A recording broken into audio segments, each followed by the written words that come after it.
colony here was the colony where last week we removed the queen, who looks really good but didn't seem to be doing her job. And there's not a lot going on at the entrance. What we did do as well last week is, as well as removing the queen, is that we gave them a bar, a top bar hive to the side here. By the way, your mask is not on and the bees are beginning to fly. Okay. Sorry. And yeah, so they've got some eggs, and we're just going to check to see whether they've actually made a queen cell or two on those eggs. And then after that we're going to go over to the top bar hive, check that they're doing what they're meant to do.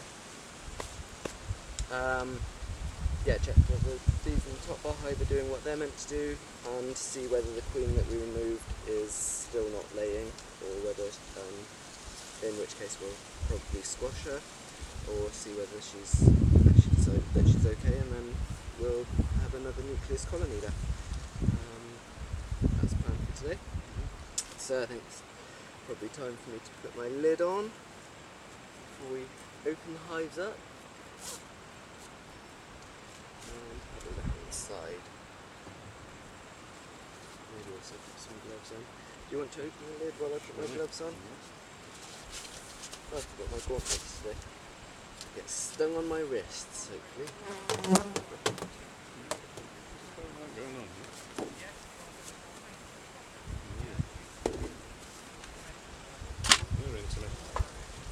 A bit of a howdy.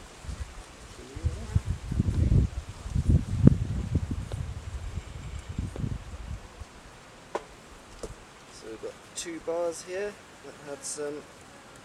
Yeah, if you go a bit over you there. That's it. Got 2 bars here that had eggs on, and here I see some beautiful queen cells. Oh, very nice. 2 of them. Okay. So we can That's see there's a terrible little queen cell here, not very much use at all. I'm going to zoom in, Christian, so we can really see what's going on. So I'm going to break this one off. That one was no There is good. a very small larvae in there. I'll put that in there so bees can eat that. Then there's a slightly bigger queen cell here. That would probably make a viable queen. But it is a really big, beautiful queen cell there. We'll have a look to see what's on the inside. Yeah, as I thought there might be it. So there's another queen cell here as well.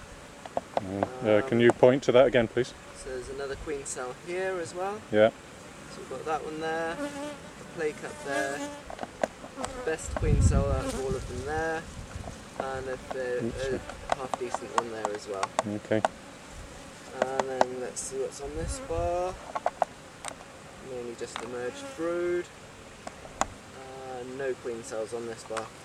So what we could think about doing, if the queen that was in here that we just put released in the end of the top bar hive to see how she does in there. If she's not doing anything, we could squash her and put one of the queen cells from here in with those bees to give us a chance of getting a queen mated there and getting a queen mated here. But we also put some brood in there, so we may have similar queen cells growing over there already. Very unlikely, Okay. because they weren't queenless.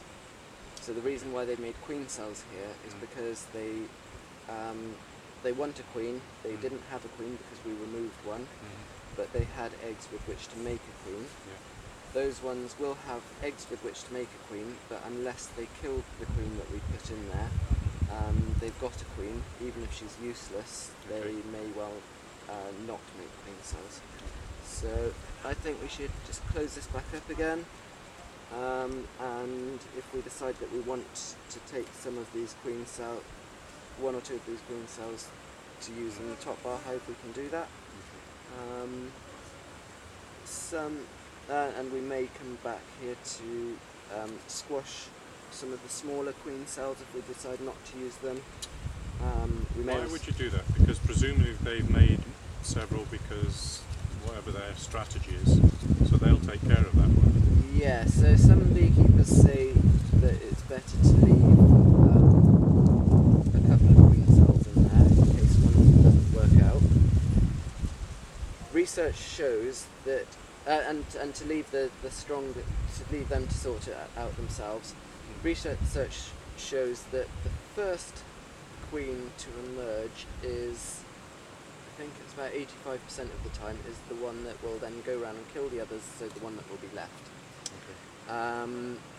What we want is the strongest queen, and that is likely to be the biggest queen, which is likely to come out of the biggest queen cell.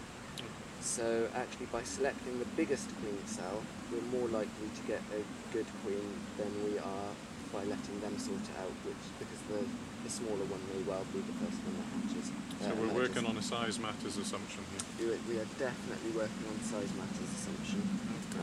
Bigger queens have a bigger abdomen with more space for egg ducts. Okay. That's the principle that we're working on. More egg ducts mean more potential for eggs to be laid per day. More eggs laid per day means more bees, bigger colony. Okay. Maybe back. Okay. So I'm going to move the camera, Kristen.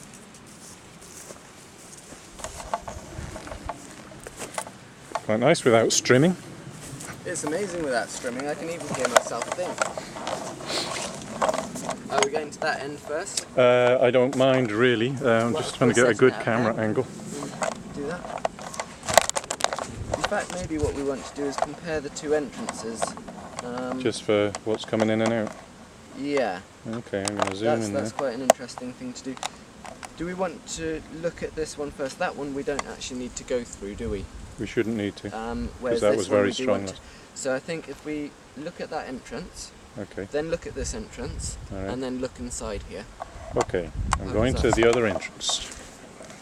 So Come in through.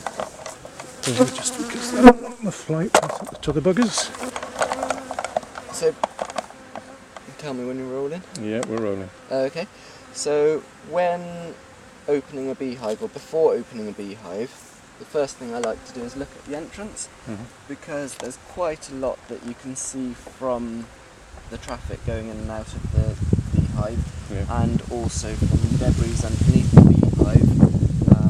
Not so easy with these, but certainly with conventional hives, if you've got a tray that you can pull Yeah. out to see the debris, there's quite a lot that you can read from that tells you what's going on.